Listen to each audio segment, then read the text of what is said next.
Hey Land Youth, it's good to be with you in this kind of new format. I hope that you're looking forward to the term ahead as we gather in 3 small groups across the Lanyon Valley, across Gordon, as we figure out how to do youth in this different time and move forward so that we can kind of gather together while doing youth. This is our plan to keep meeting like this for the foreseeable future, at least this term, but of course, you know how it is. Things change so quick that we can tighten things or loosen restrictions around the place. So whatever happens with that, we'll adapt and change in accordance with law and what's safe, okay? So this is the plan for now. Hopefully it's helpful in your groups across Gordon. The plan with these sort of smaller groups is that we'll have a video like right now, much like we've had for the last few months, but a little bit more interactive. Not in the sense that you'll be interacting with me through the screen or anything like that, but that you'll pause the video at certain points and have a conversation or discuss a question. A bit like Alpha, if you've done that before. So this format, it only really works if you guys buy in. So I'm asking you guys as you gather with your leaders tonight, jump in quick and answer a question, or be quick to give your thoughts on a question. That will be really helpful as we move forward. So this week, our topic, before we kind of go back to that series we've been doing, Jesus on Life, where we've been looking at Jesus as a teacher and what he says about how to live. And before we return to that series and do the other stuff we're doing this term, I thought we'd take a bit of a step back and just ask the question, who even is this man, Jesus, that is giving this sermon? Who is this Jesus that we're listening to?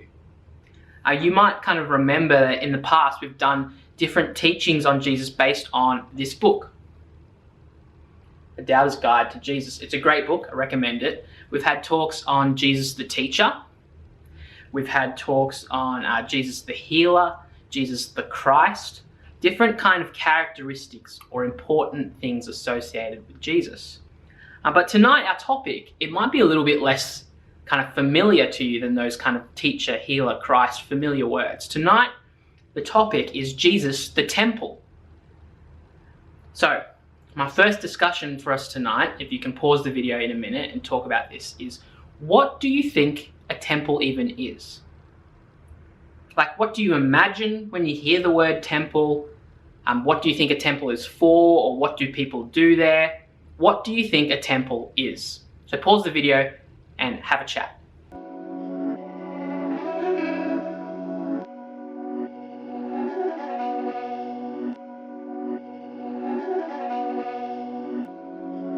These my dads make it hurt.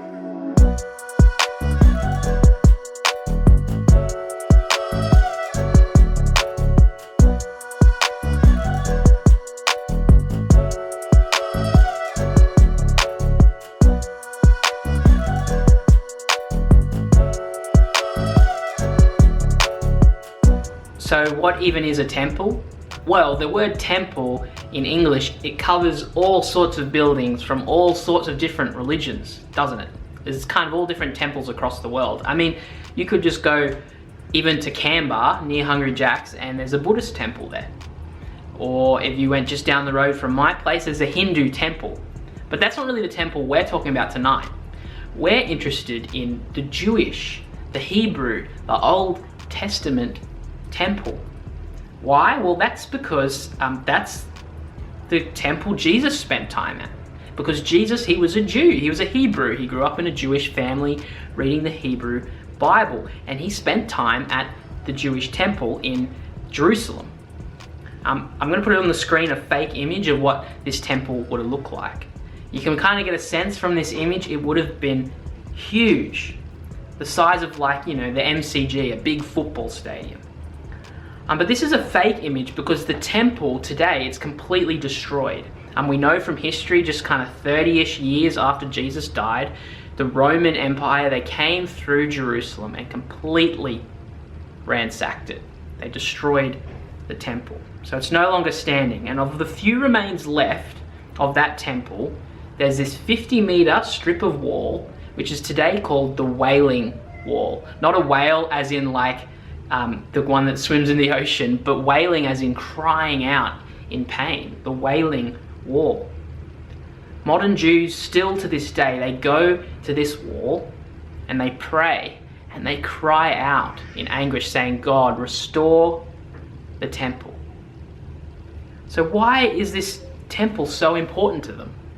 What did it mean to people like Jesus, who was a Jew, and his family and his friends at the time? Well, the temple, it was like the center of the nation.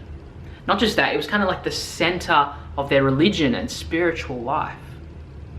The reason I got you guys to discuss before this video your favorite holiday destination is because my favorite destination is the beach, maybe like somewhere like Jarvis Bay, where Sarah and I just went recently. And as every time I travel there, right, like you drive for hours and hours, travel, and then you kind of see the beach for the first time, just like roll across the horizon before you. And you just get that kind of excitement, and for you, like, you know, you're on holidays, you get that anticipation. I wonder if you have a moment like that when you travel to your holiday destination. Maybe it's that first mountain with snow on it as you head to the ski fields. That kind of anticipation or excitement, that's how Jewish people felt when they traveled all the way once a year to Jerusalem and could see this huge temple on the horizon. Because the temple, that was where they could go and do animal sacrifices to receive from God the forgiveness for their sins. It's where they could go and hear some of the best teaching in the land on the Old Testament, on the Hebrew Bible. It's where thousands of people would gather and sing and pray. It was the center of the nation. But more important, above all of that, the reason they would have been so excited to see the temple on the horizon, well, it was the very place that God, our God, chose to dwell on earth. It was like his home base on earth. But here's a question. If that's what the temple was to the Jewish people, to people like Jesus and his family, should the temple matter to Christians today? Should we care about the temple? I mean, like, should we go to Jerusalem, to the Wailing Wall like the Jews, and cry out for God to rebuild his temple? Should we be crying for it to be restored? I actually want you to try and discuss this question. There's no kind of pressure for right answers here. I want you just to have like a brainstorm. I know it's a deep question, but I really just want you to throw some ideas around. So like, here's the question in kind of one sentence. Why do you think Christians today approach the temple differently? All right, have a conversation.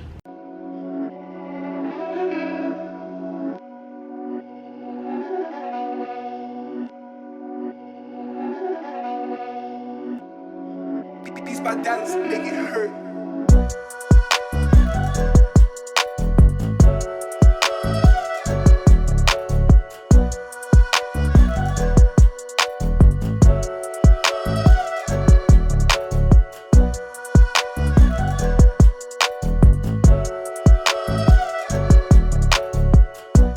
Now, I'm not sure what your group is able to come up with or what you guys thought to that question.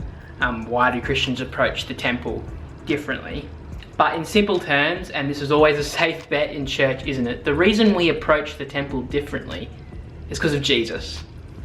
But I mean that really, like I don't just mean that as a throwaway answer. Jesus Christ is the reason we, Christians, approach the temple entirely different to how Jews did back then and today. Now, if you read the life of Jesus in the Gospels, he had a really interesting relationship or connection with the temple all the way through. You know, he went there as a young boy. His parents found him in the temple, sitting with the expert teachers, asking them questions and learning. And then as an adult, he spent time there himself teaching, even teaching those same experts perhaps. At his death trial, he was accused of planning to destroy the temple, a false accusation. But he had a really interesting relationship with the temple, and perhaps the most famous passage is John 2, the one we read earlier before the video.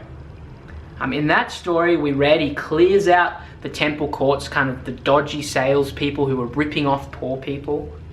And then he says the most interesting thing, doesn't he, in verse 19. Can you have that passage open? Have a look at verse 19 of John 2.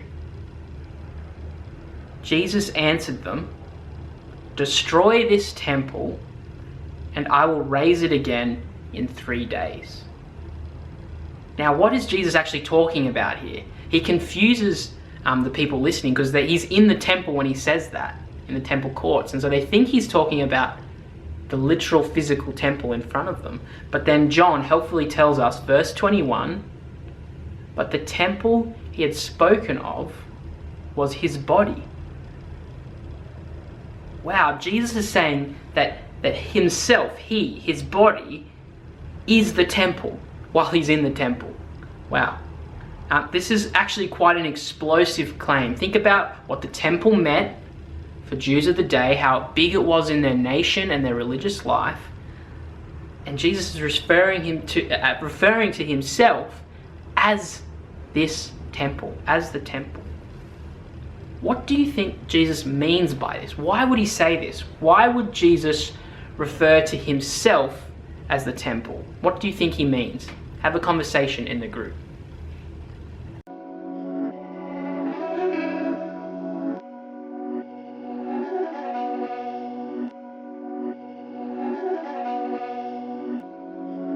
These my daddies make it hurt.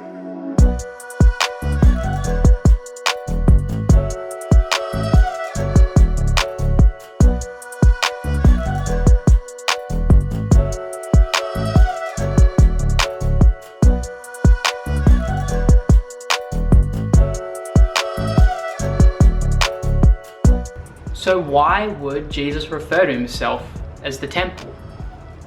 I'm not sure what you guys said, but again, I think he was just making a really explosive, kind of provocative, controversial claim. What he was saying when he said that, or referred to himself as the temple, what he was saying was that everything the temple meant for Israel, the nation of Israel, and its people, the Jews, was now true of him. Not just true of him, actually everything the temple meant was fulfilled, was completed, was made whole in him, Jesus.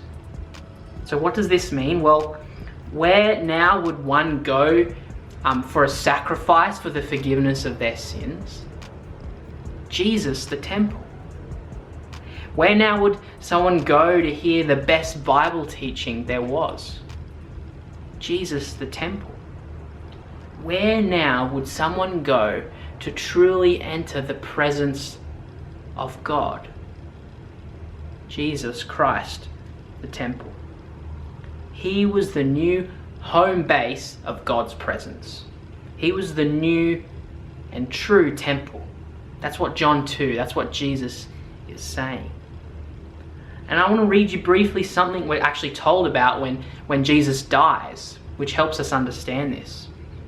It's in Matthew chapter 27, and you've probably heard this every Easter. Jesus is on the cross.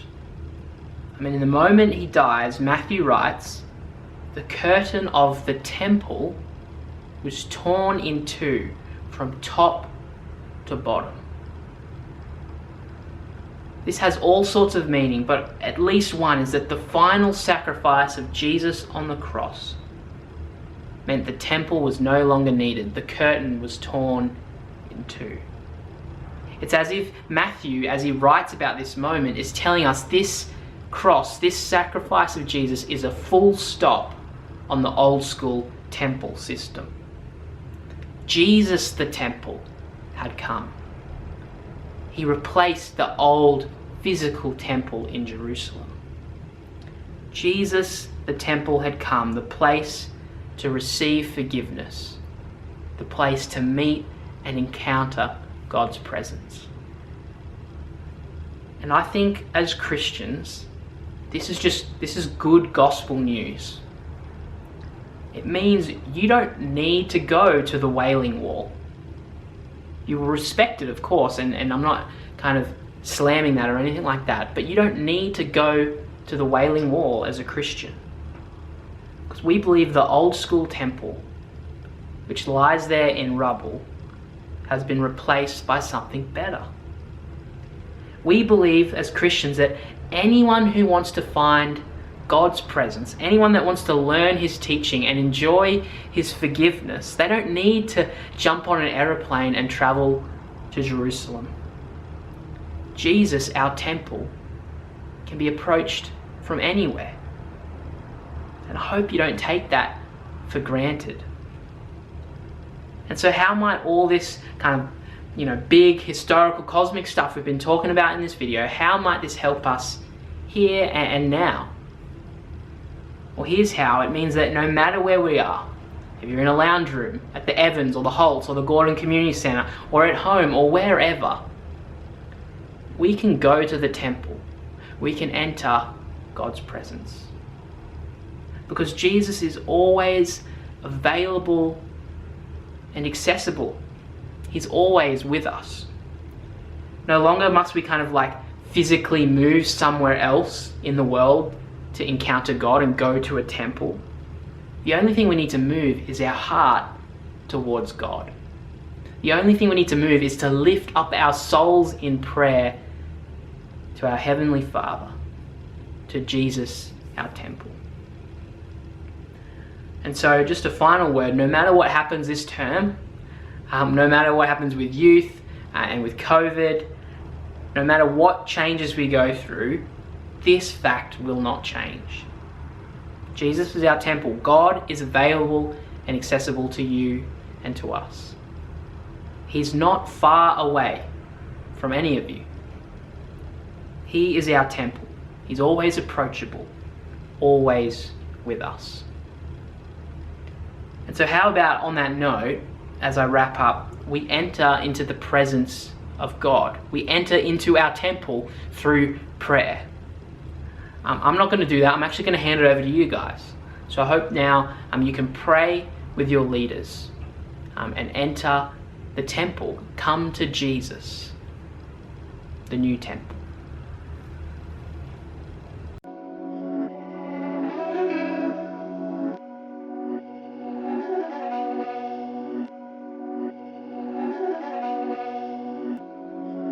These my dollars make it hurt.